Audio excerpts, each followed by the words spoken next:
REW Media.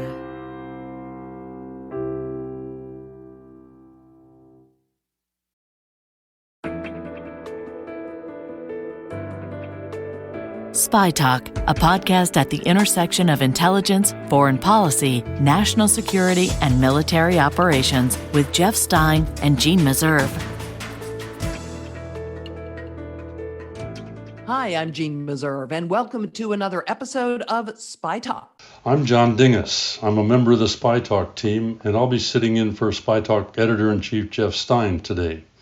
His interview this week goes deep into one of the toughest tasks in the espionage trade, counterintelligence. He talks to former CIA counterintelligence chief James Olson, who has written a revealing book about U.S. efforts, sometimes faltering efforts, to neutralize enemy spies. Olson warns that China's spy services, in particular, are overwhelming U.S. defenses. His recommendation? More double agent operations to stop them. We'll get back to that later in the show. John, great to have you with me. REvil, the Russian-based ransomware gang, has been shutting down businesses around the world by holding their data hostage. Those businesses pay millions upon millions to get it back. President Biden told President Putin to shut them down when they met in Geneva, and he delivered that message again after a massive ransomware attack over the July 4th weekend. The United States expects when a ransomware operation is coming from his soil, even though it's not sponsored by the state, we expect them to act. Well, now REvil has gone offline. Did the Russians take them down? Was it a clandestine American operation? Or had the situation gotten so hot that REvil decided to close up shop until things cooled down? There wasn't an answer at the time of our taping. But we talked to Chris Painter, president of the board of the Global Forum on Cyber Expertise Foundation. He has worked on cyber issues for more than 25 years at the National Security Council and the Departments of Justice and State. We asked him first what he knew about this gang, REvil. Well, it's a ransomware gang, a group, and there are many of these, many different groups that operate. In part, they provide services to others so that others can do ransomware. They provide ransomware as a service, essentially. In part, they actually do some of the ransomware themselves. What is their connection to the Russian government? Well, that's unclear. We've had testimony back a few weeks ago by the head of the FBI saying that there were certainly connections between these ransomware groups and the Russian government. We've had, though, the White House say now repeatedly that we have no evidence that these ransomware attacks that we've seen recently are tied directly to the Russian government. Now, of course, that doesn't mean the Russian government is not turning a blind eye to these activities or letting these actors act with impunity, but they don't see a direct tie. Now, traditionally, there are cases where there's a direct tie where the Kremlin is actually directing their activities. There are other cases where there's corruption involved. I've been involved in dealing with cybercrime for many, many years before I was a diplomat, as a prosecutor, and also running the G8 when it was a G8, the G7 high-tech crime group. And this has always been an issue with Russia, is getting cooperation on cybercrime cases. So in some sense, even if they're not being backed by the Russian government, the fact the Russian government's not doing something about them still causes the problem. And that's in fact what's been brought up by President Biden recently. Could the Russian government do something about it if it wanted to?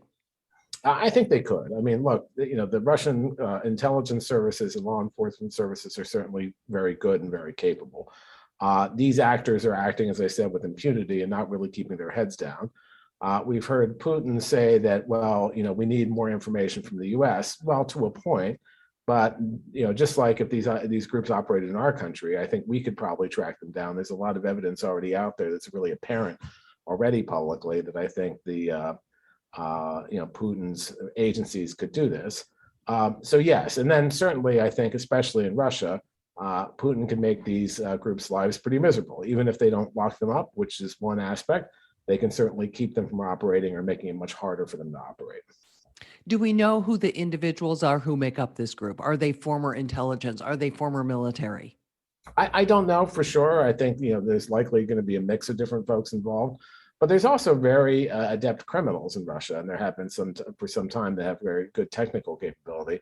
And as I said, even when you're doing these ransomware as a service operations, you don't need good technical capability because you're using tools that are provided to you by others that provide those tools. So I don't know for sure what the background of these actors are. And again, that's something that could be certainly found out with further investigation by the Russian authorities. It's popularly believed that REvil is behind this recent rash of ransomware attacks, but my understanding is that the most recent attacks have not been attributed to them by the U.S. intelligence community. Do you have any idea why? Well, I think the intelligence community, as they always do, wants to be right. They want to make sure that they have what they call high confidence before pointing the finger. That doesn't mean it won't come. That doesn't mean it won't come soon. I think there's lots of indication, and certainly lots of groups outside the U.S. government have pointed the finger there. But they want to be sure. You don't want to be wrong. It's a political issue whether you attribute another country, another group at the end of the day. There's no set quantum of evidence you need, but you also want to be right. And so I think they're taking their time to make sure they're right. Are they also taking their time because to attribute it to REvil would put even more pressure on Biden to act? I don't think so. I think that dynamic is already there. I mean, President Biden picked up the phone and talked to Vladimir Putin again just the other day. So he had his summit meeting where he sort of laid down what the U.S.'s expectations were with respect to this activity, and he reinforced that in the call he had just recently, where he talked about ransomware. He talked about the U.S. expectation that Russia and President Putin would do something about this. And also the point that if they don't do something about this, we're going to have to take matters into our own hands. So President Biden made some of these points in Geneva when he met with Putin, and yet the attacks continued. Is it a thumb in the eye by either the Russian government or REvil? Well, it certainly doesn't show the progress that I think President Biden wanted to see. But at the same time, look, these are big countries. These groups have been acting with impunity for a long time. I think the tail of the tape will be, will President Putin take action now? This is not going to be a light switch where suddenly everything is going to change and all cybercrime or all these ransomware activities will stop. It's going to take some time. The ransomware task force that I helped co-chair suggested a whole range of different actions we should take, including trying to get rid of these safe harbors, as we call them. That's going to take some time. But if we continue to see this activity and we see Putin, if Putin throws up his hands and says, well, look, there's nothing I can do about it, that's unacceptable. And I think, I think that likely the time frame has changed from what it originally was after Geneva, which was 6 months to a year, to something shorter than that, because the U.S. can't afford to sit on its hands, particularly when there's major disruption or destruction happening, like we have with the Colonial Pipelines attack. President Biden said that the U.S. will take any necessary action. What does that mean? Well, it's a full range, and we have a lot of different capabilities in the government. I'd say we have not been, the U.S. government, that good, and I think other governments around the world have not been that good at actually reining in this kind of destructive conduct, whether it be by nation states or some of these criminal groups in safe havens. So, for instance, after the election interference, I think we did take some action, but I think too little, too late. It certainly didn't deter Putin and the Russians from taking further action later on and trying to interfere with elections again, which means we need to do things that are actually going to shape their behavior. So if I look at it, there are two strands of activities. One, if Putin's not cooperating now, what pressure can we bring on him to make him understand this is in his interest? Putin will only act if it's either in his interest or he's avoiding a greater harm. So that means, what kinds of actions would make him realize that sanctions haven't worked? Well, our sanctions, in my view, our sanctions have not been either that targeted, strategic, or long-lasting. So you remember, for instance, that some of the sanctions were lifted in the last administration, like the one involving one of Putin's close allies, Deripaska, for instance. That doesn't send really a very strong message. And in the last administration, of course, President Trump undercut the message to Putin. It doesn't matter what the rest of the government does if the president of the United States keeps saying, well, I don't know if they actually did something. So now we have a leadership, a president who's saying absolutely clear, unambiguous message. And The kinds of sanctions I think might have more of an effect are ones that go after, his personal money flows, go after his investments, his cronies' investments. Those are hard things to do, but that would be one area we could go.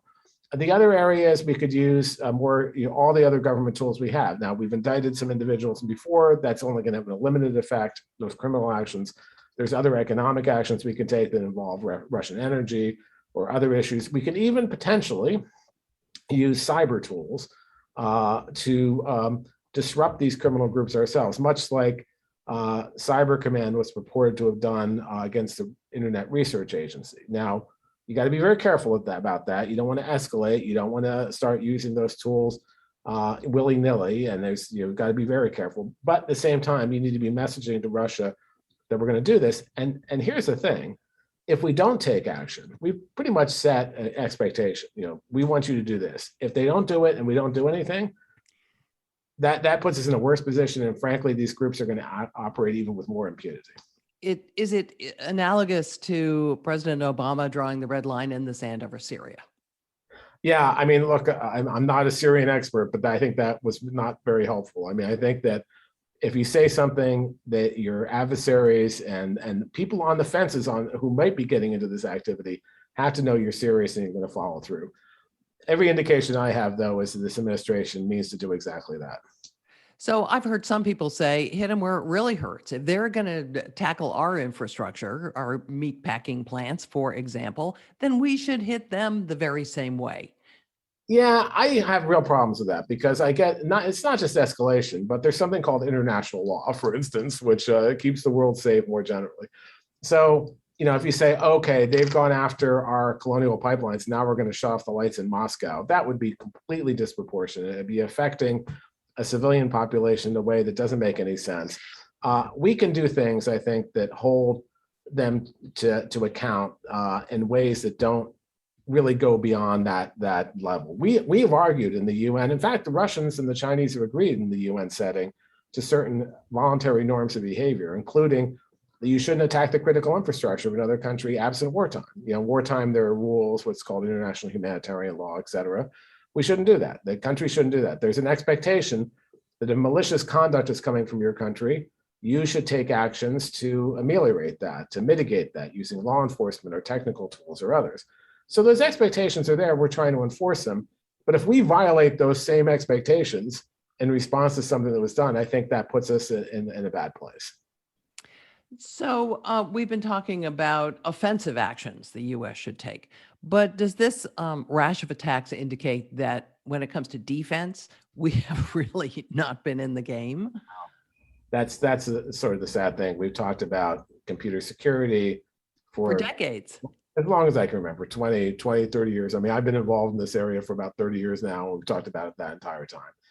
And yes, there's been progress, but we are clearly very vulnerable. And this is seen again and again with all the different attacks we've seen. Now, on the good side of that, we've been taking some steps to finally get beyond that.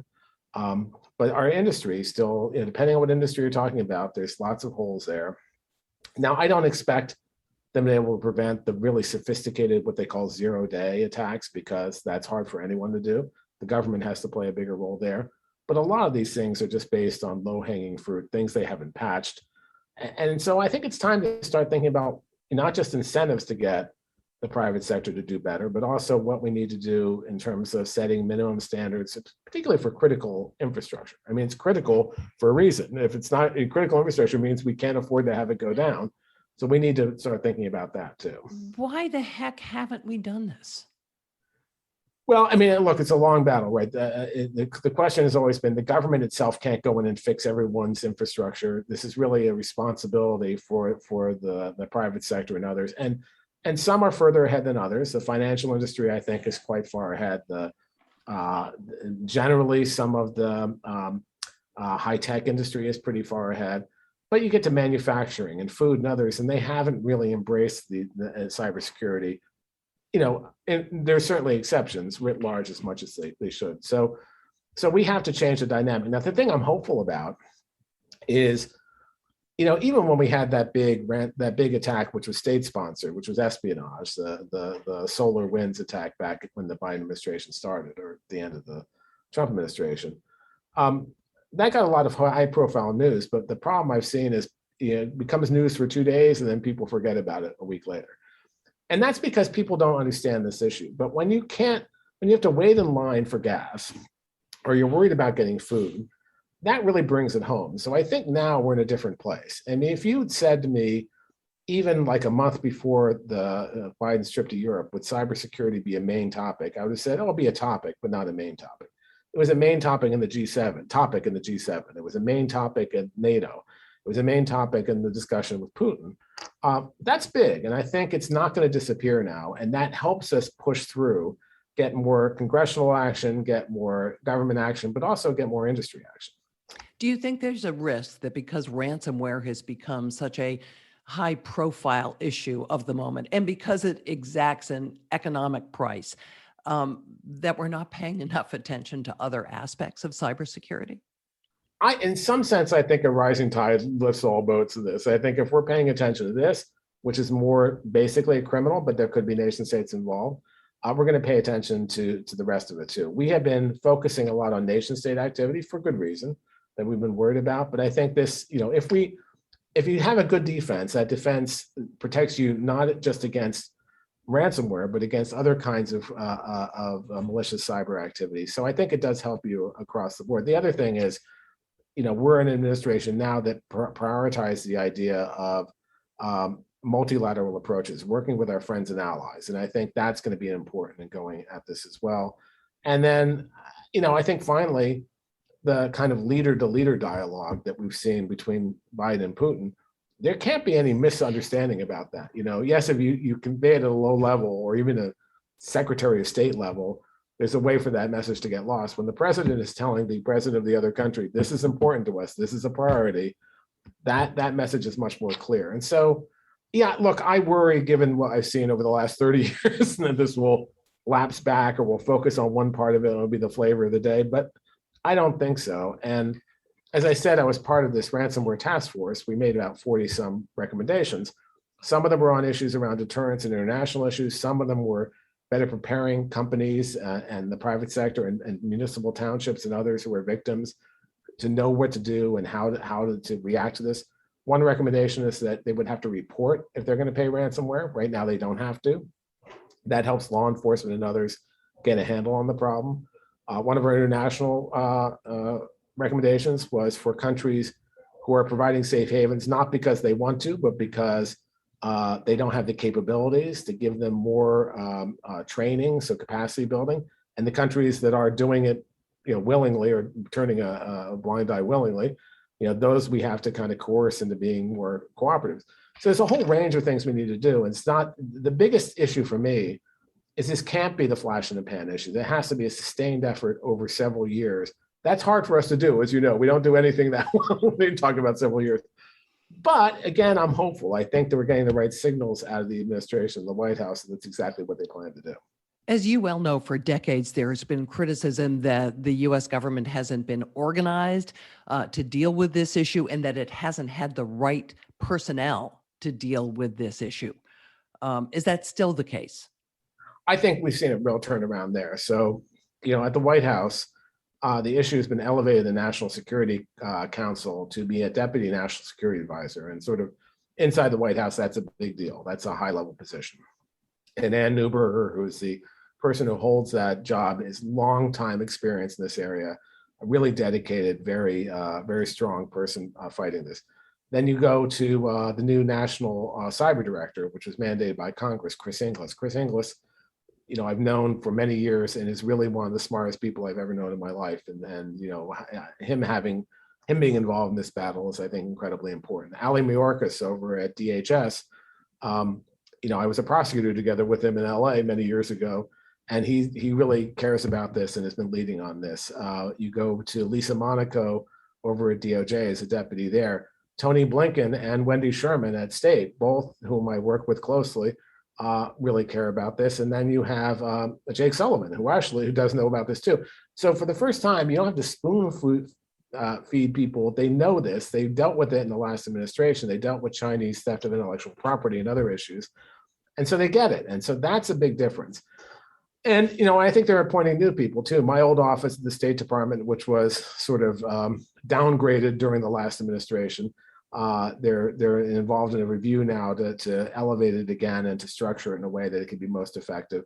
So they're getting the right people in. They're providing the resources. Oh, and of course, I should mention at DHS that also the CISA, the Cyber and Information Security Agency, and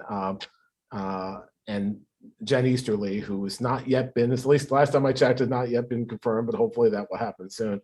So you got a pretty good team in there, pretty strong team, which is important because people do make a difference. It's a big team. It's a sprawling team. Does that make it less effective?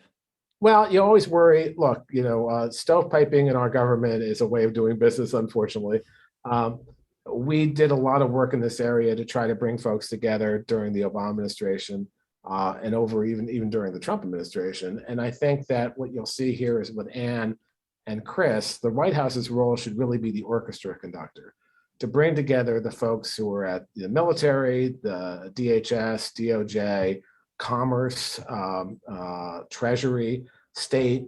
You need someone to make sure they're all playing and working together and pulling in the same direction. And I have confidence that will happen. I understand, for instance, there's been many more meetings at the White House at a very high level, deputies, principals level, than certainly there was in the last administration. And so that kind of coordination is critical to the White House, and that kind of leadership is critical. And that all starts with the president. I mean, the president, talks about this issue quite a bit, and that makes a difference. And so, I think that I think we're seeing it. It's not an easy job. Look, wrangling the interagency, who all have great capabilities of their own, is difficult. But they all really want to work in this area. They all want to pull in the right direction. And so I think you have this matching of willingness with now folks who can make it happen. What about the intelligence agencies? Do they have the staffs they need? Do they have the right direction too? Hard to tell. I think they've been focused on this issue for quite some time. Certainly the NSA and CIA both have, and the DNI have. Avril Haines is the head of the DNI now, and she's dealt with these issues, as I said before. So I can't assess their person power level, but it's an issue they've been focusing on for some time. So I don't have qualms about their capabilities in this area. I just don't know how. I can't speak to their funding, but I don't have qualms about their capabilities. Look future to me. What do you think is going to happen in the next 6 months to a year? Well, I think first of all, the tail of the tape will happen, right? We'll see if Putin actually does crack down on these things or not, and we'll see if there's actually some, and we'll see. Then we'll have to respond if he doesn't. We'll see what that response will be, and we'll see what the effect of that will be. But I also think you're not going to be seeing the U.S. sitting still. I think there's going to be a lot of activity with our partners. Like I said, you had statements come out of the G7 meeting and the NATO meeting. I think that's going to move forward. I think you'll see more executive orders and actions coming out of the White House in terms of trying to bolster our cybersecurity. As you said, one of the greatest things of the executive order they already issued was saying that when the federal government buys software and buys products, that they're going to now be very clear on what standards they have to meet. And what that means is that, manufacturers are not going to just make a product for the government, another one for everyone else. That's going to raise the standard. So that will have a big effect in my view. But they'll look at other things they need to do as well, which I think will be good. You see a maturing of all the different agency capabilities, including over at DHS, which will continue to look at that. So that will be, I think, very helpful. You'll see more activity out of my old shop, where whatever it's going to be called next is state. So you'll see more diplomatic activity. That didn't stop, I have to say, during the last administration. A big part of that was something that was called the Deterrence Initiative, which is to try to get other countries to work with us to do things like, what kinds of activities we'll take when we see nation states not obeying the rules and doing malicious conduct. So they built, I think, some good partnerships then. I think that will be expanded. So with all of that, this is not going to be an easy ride. As I said at the beginning, this really does require a sustained effort. It's not a push a button and everything, a light switch people use as the analogy. It's not a light switch. It's maybe a dimmer switch, which slowly goes on. It takes time to make an impact. And And then I think the last thing you'll see activity by Congress. We've talked about a data breach reporting law in the US now at a national level for 20 years, literally 20 years. I remember that's the first time I started dealing with it. I think we'll finally get something like that now. I think you'll get more emphasis from Congress on both funding what we need in the government and how we work with industry. So I'm hopeful, and I'm a cyber person, so maybe I'm overly hopeful. I've certainly been disappointed in the past, but I think that now we're going to have that kind of turning point we've been looking for so long. That was Chris Painter, president of the board of the Global Forum on Cyber Expertise Foundation. He says, by the way, not to overestimate the importance of REvil going offline. Significantly reducing ransomware attacks is going to require a sustained effort over many years. He says it is just too attractive a way to make a lot of money. Remember, subscribe to Spy Talk on Substack and stay with us. Jeff Stein talks to James Olson, a former top CIA official, about China and a whole lot more.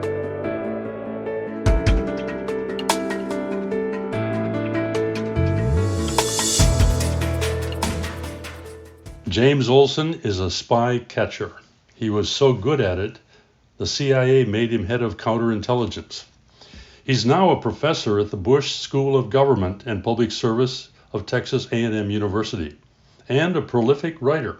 He recognizes that espionage, and especially counterintelligence, can be a dirty game, so his previous book is a kind of spiritual guide to the spy trade.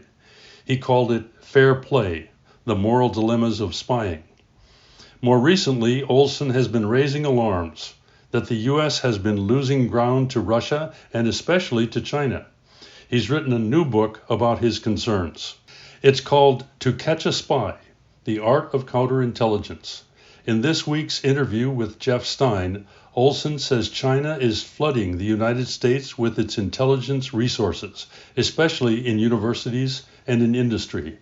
He urges U.S. intelligence to resurrect the use of double agent operations, the art of planting false defectors in the heart of the enemy's spy services.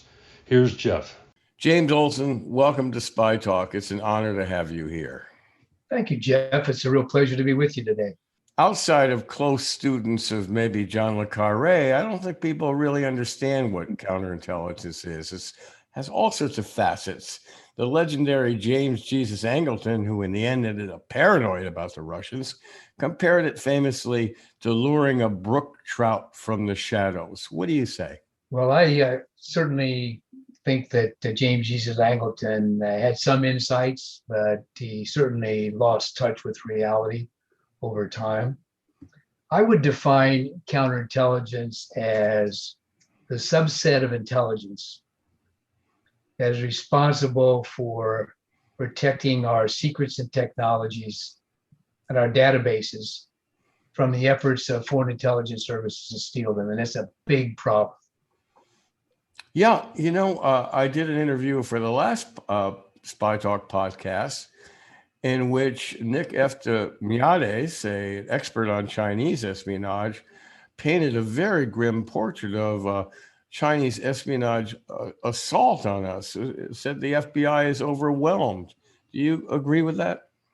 I agree with that, absolutely. I think Nick gets it right. I'm not sure I would agree with his numbers. I think that they are possibly exaggerated, but the premise that Nick presents is certainly one I agree with. We are being overwhelmed. The entire U.S. counterintelligence community, including the FBI and the CIA, are not up to the task. We're being bombarded from several different directions by Chinese intelligence services. It's massive, it's pervasive, it's unlike anything we've ever seen before. An intelligence professional commented on that interview I did, saying that counterintelligence types always overinflate the threat. What do you say to that? I don't agree with that. The threat is not overinflated. It's very, very real. We are desperately trying to stop the flow of technology to the Chinese. We look at every Chinese weapon system that we can examine, and in every case, it's based on stolen American military grade technology. And they are not only going after the traditional espionage targets, political and military intelligence, they're going after anything that will enhance their capabilities. So that means they go after industrial processes, after agriculture, after medicine, after scientific research. Their appetites are voracious, and they are flooding our country with intelligence resources, personnel, whose job it is to steal all of that.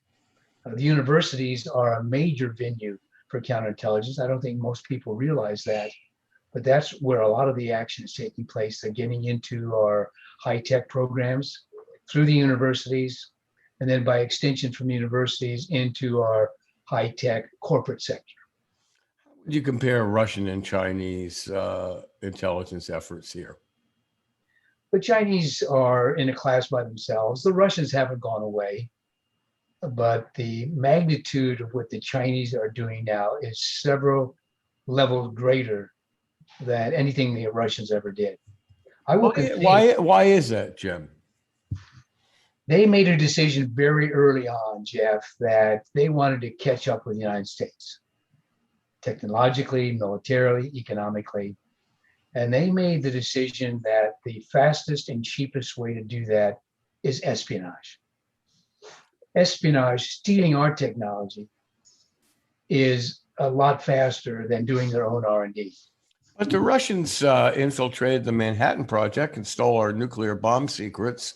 They certainly have had a long time interest in our technology for their own industrial base. What makes the Chinese different from the Russians? The Chinese are different in that they are throwing unprecedented resources into this task. They're different also in that they have access to our high-tech sector through business deals, often legitimate, but sometimes distorted into improper relationships. They have the capability of sending so many students into our country, infiltrating them into our engineering departments and encouraging some of them to stay here, getting green cards, eventually citizenship, getting sponsorship by American corporations. So they have a ready-made core of potentially willing subjects, citizens or former citizens, to do their bidding. And they are very, very successful at it. Part of counterintelligence is, I'm sorry, excuse me. Part of counterintelligence is infiltrating the adversary's spy service, finding our own moles inside Chinese or Russian intelligence and having them work for us. Could you give me an idea of how good we are at that? We've been pretty good at it over the years. We've had some historic penetration, some of which I was involved in during my work against the Russian target and my service in Moscow. From 1975 to 1985, we built up this amazing inventory of assets inside Russia. We had penetration, sometimes multiple penetrations of every organization we cared about: KGB, GRU, Defense Ministry, Ministry of Foreign Affairs. As you know, Jeff, that tragically came all crashing down in the single year of 1985 when we were wiped out because of treachery from within. Rick Ames, number one, but also Bob Hansen, also to some extent Edward Lee Howard. It was devastating. It's the worst year of my life, 1985, because that was the year that they wiped us out. The Chinese have wiped out some of our spies in recent years, according to news stories and court cases against former CIA officers who turned bad. Is that an equivalent to what happened in the 1980s with the Russians? It's comparable. I don't think the numbers are as great. I think Rick Ames probably betrayed some 30 of our Russian agents, courageous Russians who were working secretly with us. What Jerry Chun-Ching Lee and Ron Hansen and others did was bad. I believe that Lee was responsible for the arrests and probable executions of some 10 or 12, maybe even more, of our penetrations of the Chinese government. I think that's shameful. I think it's despicable, but it's not really at the same level of what we saw against the Russians. But the whole concept of having a traitor within who gives up the identities of our spies is very similar.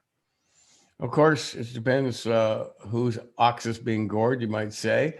If we penetrate Chinese intelligence or the government and we turn somebody into a traitor, we consider that a big success. He's a hero to us. But when they turn one of our people, they're rotten, evil, bad guys, right? Well, yeah, that's true. It depends on where you're sitting, but I would argue that the moral equivalency argument is misplaced.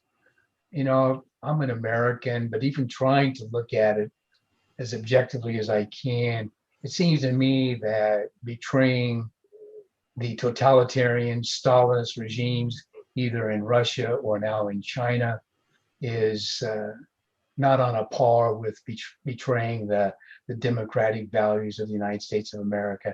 That's very chauvinistic, I know. And you can certainly make the case that betrayal is betrayal. But I think there's a case to be made what it is you're betraying. You remind me of a story that a former head of the CIA's intelligence wing, this is going back 20 years now, he said to me he had a long dinner with one of you, a counterintelligence type, and he listened to the whole story of what they were doing and how they did it. And he said to the counterintelligence chief, "You guys just carry out each other's garbage." Yeah, well, I understand that argument. But no, I don't really buy it. I think that there is a distinction to be made. You know, I think also when you look at the Americans who betrayed us, Jeff, in almost every case, it was for money. It was crass. It was venal. Mm-hmm. There were no ideological motivations there. Mm-hmm.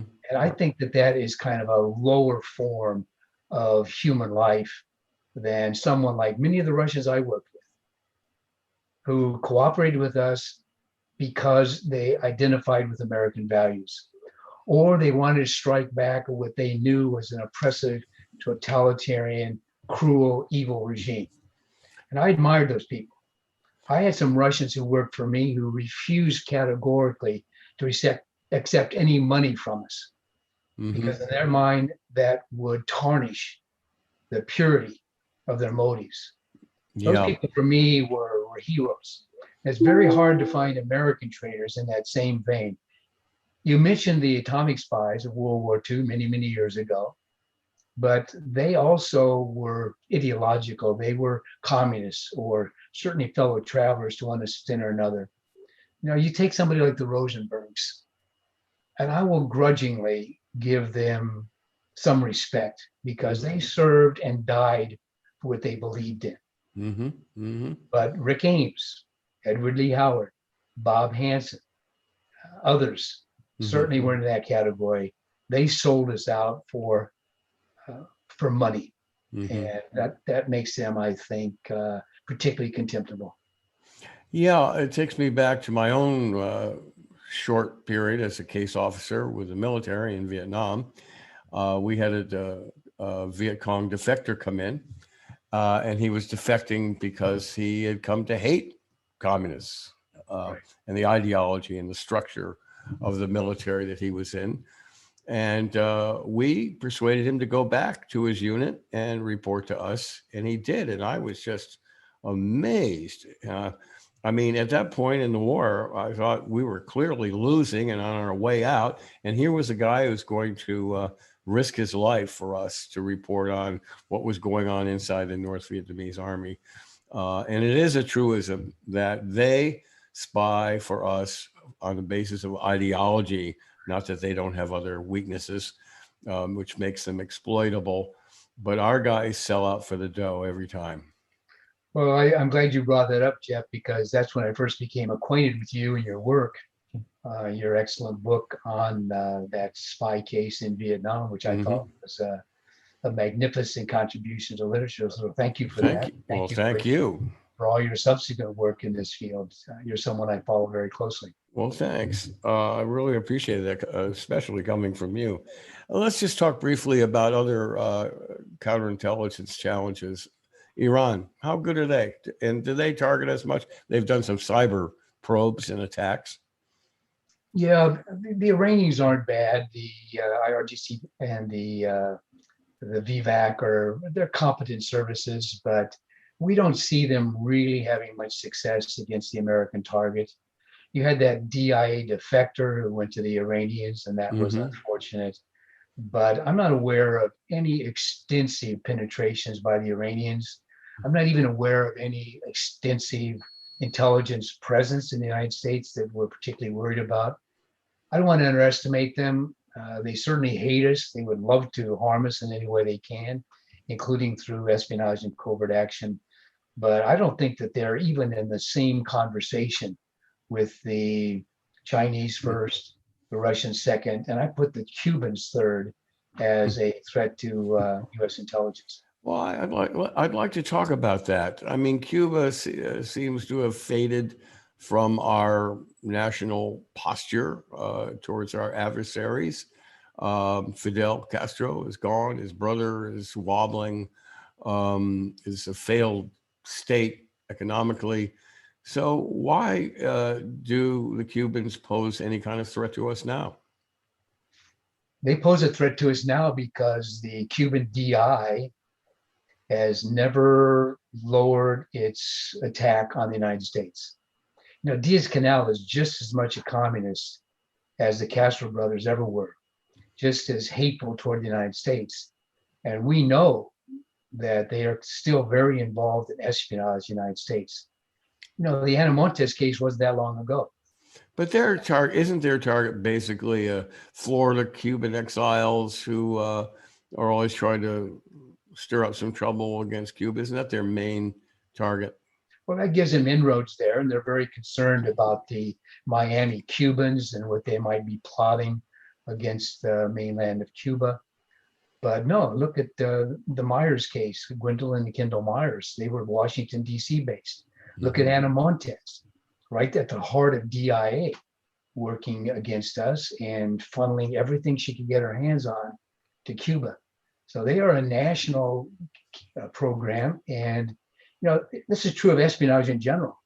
You know, what we don't know is hurting us. But I can guarantee you that the cases of Cuban espionage in the United States that we're aware of are probably only a small part of the total. You just go down to South Florida and tune in on the shortwave band, and you'll hear the sultry female Cuban voice reading off numbers. They're not just doing that for fun. They're communicating with their agents all through South Florida and elsewhere. Anna Montes up in Washington listens to those broadcasts. So there's a lot of activity going on there. So do not underestimate the Cubans. That's a technology that goes way back through World War II. It's tried and true. It works.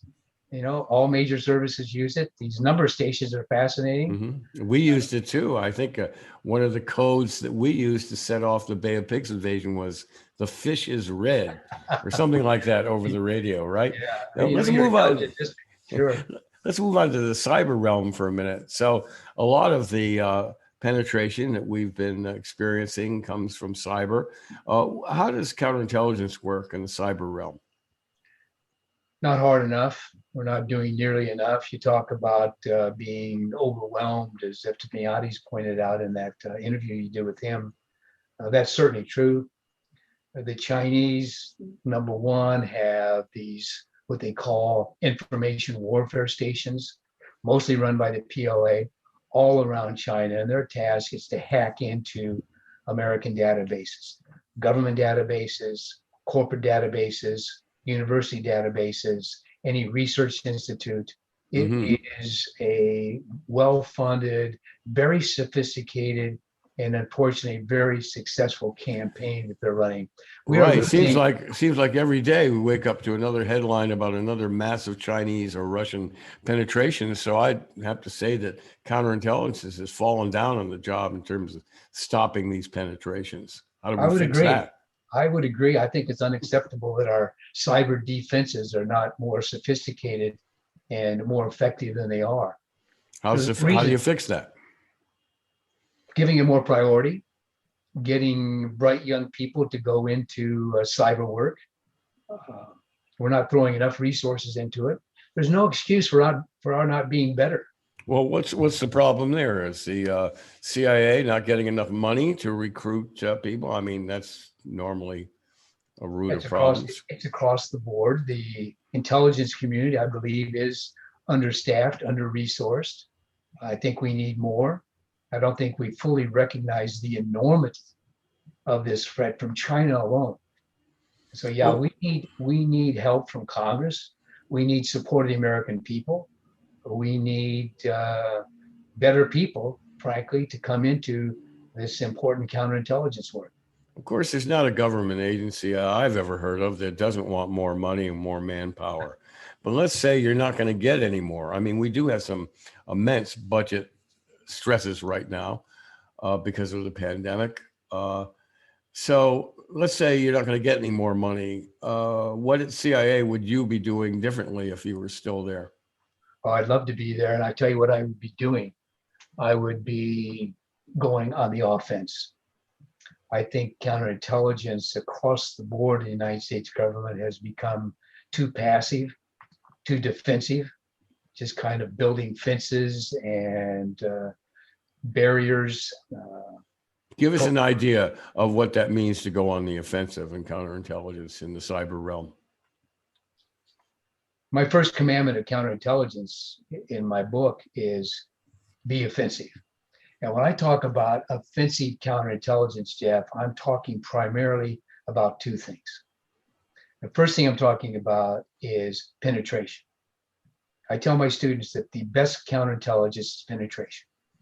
For every American traitor we have out there, there are members of that foreign intelligence service, which is sponsoring that espionage, who knows the identity of these people. And our job in intelligence should be to find those people and to recruit them. And I would just really go after them hard. I would be obnoxious. I would be in their face. I would be advertising that there's big money to be made. If you know the identity of an American spy, you're a foreign intelligence officer, and you come forward, it's going to be a payday that you can't even begin to imagine. But I've been told by other sources that we, in fact, do have a very aggressive effort in the cyber realm, fishing for possible recruits, that we're really throwing a lot at them through cyber. Would you disagree with that? Cyber is an avenue. The Chinese certainly use that against us. They're all over the social media.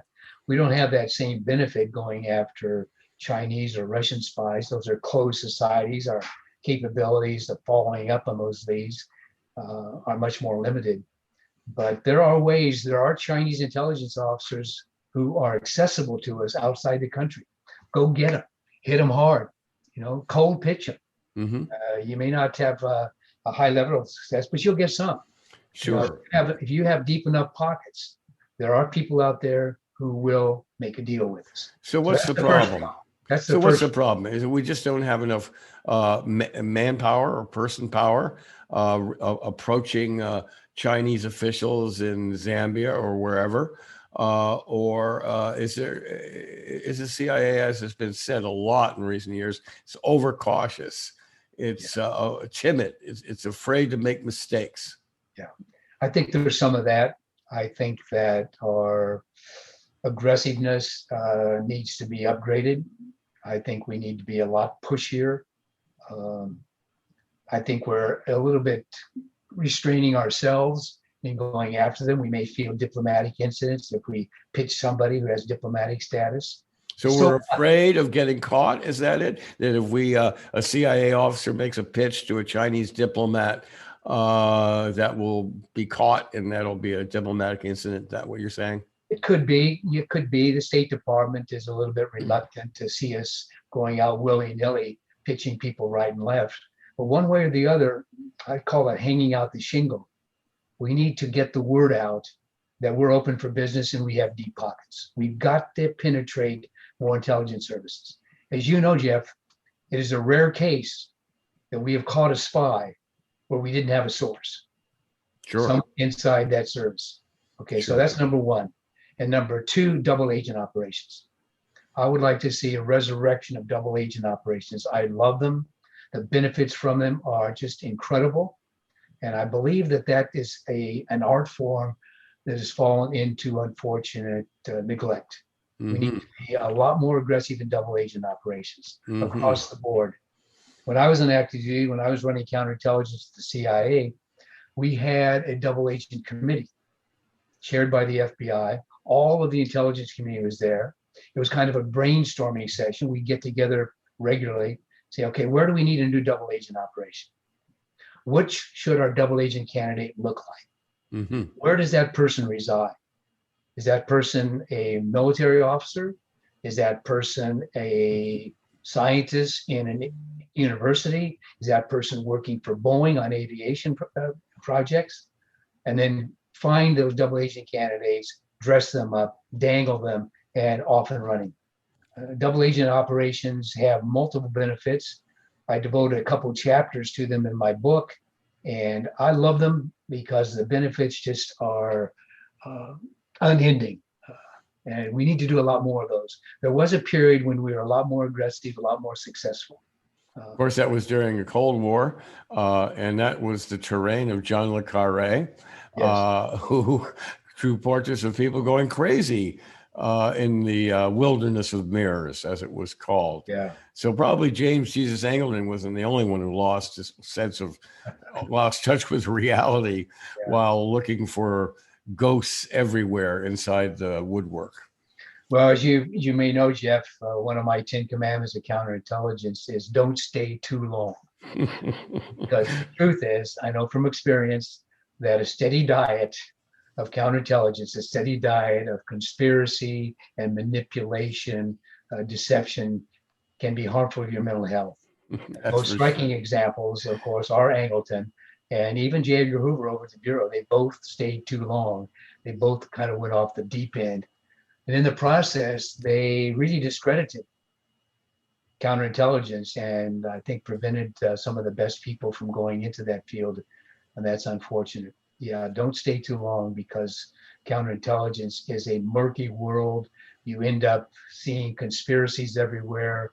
We've all seen it. All of us who work counterintelligence. I have to ask you, did that happen to you? I think I'm okay, but you know, you have to tell me. But it was my wife. Maybe we need another source. My wife Meredith, who was also in the CIA and knew what counterintelligence could do to people. When I was out in Vienna as chief of station and received the cable from the director asking me to come back and do counterintelligence, Meredith and I took a walk around Vienna that night so we could talk openly. And she said, "Okay, Jim, I know your heart's in it. If you really want to do this counterintelligence job, fine, but don't stay too long," because she didn't want her husband going weird on her. I think I got out in time, Jeff, but you know, the verdict's still out. Well, we'll see. Well, as long as they're spies, there's going to be counter spies. Yes. As long as there are spies and counter spies, we'll be talking about it on the Spy Talk podcast. So thank you so much, James Olson, for coming aboard. We're honored to have you today. Thank you. Thank you very much, Jeff. Keep up the good work. Get the word out there. Thank you. Really appreciate that. James Olson is the former head of CIA counterintelligence and author most recently of To Catch a Spy, The Art of Counterintelligence. As Jeff says, there will always be spies and counter-spies, and that's what Spy Talk is all about. And thanks for joining us for Spy Talk. John, a special thanks to you for filling in this week. Remember, you can subscribe to Spy Talk on Substack. We hope you will. And we also hope you will join us again next week for another episode of the Spy Talk podcast. I'm Jeanne Meserve. And I'm John Dingus, sitting in for Jeff Stein. For more original reporting and insights like this, subscribe to spytalk.co on Substack and follow us on Twitter at @talk_spy. If you enjoyed our podcast, subscribe and leave a review on Apple Podcasts, Spotify, or wherever you get your podcasts.